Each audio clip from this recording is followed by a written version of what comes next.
திருவள்ளூர் மாவட்டம் எடப்பாளையம் ஸ்ரீராம் நகர் பகுதியில் ஒரே குடும்பத்தைச் சேர்ந்த 2 சகோதரிகள் வீட்டில் உடல் அழுகி எலும்புக்கூடாக மாறிய நிலையில் சடலங்களாக மீட்கப்பட்டனர்.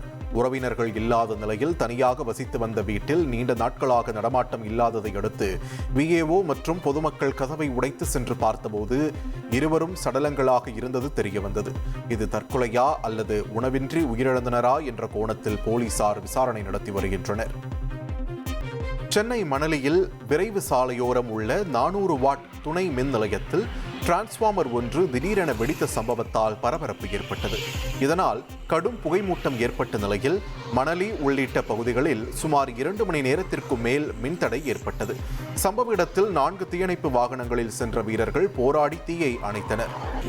அதிகாரிகளின் துரித நடவடிக்கையால் மின்தடை ஏதும் ஏற்படவில்லை என்று மின்வாரியம் தரப்பில் தெரிவிக்கப்பட்டுள்ளது.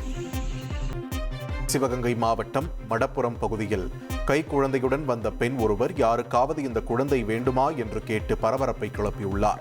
இதனால் அதிர்ச்சியடைந்த அப்பகுதி மக்கள் உடனடியாக திருப்புவனம் காவல் நிலையத்திற்கு தகவல் அளித்தனர்.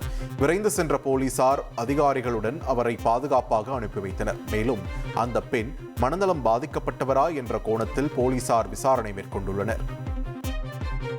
தேனி லோயர் கேம்ப் அருகே முல்லை பெரியாற்றின் வைரவன் அணைக்கட்டு பகுதியில் கேரளாவில் இருந்து கொண்டு வந்த உணவு மற்றும் இறைச்சி கழிவுகளை கொட்ட முயன்ற வாகனம் பறிமுதல் செய்யப்பட்டது.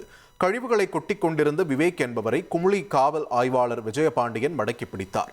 இது பற்றி கூடலூர் நகராட்சி ஆணையாளர் அளித்த புகாரின் பேரில் வழக்கு பதிவு செய்து விசாரித்து வருகின்றனர்.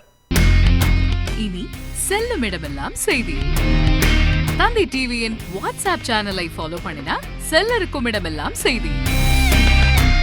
இதோ QR கோட் இப்பவே ஸ்கேன் பண்ணுங்க, ஃபாலோ பண்ணுங்க.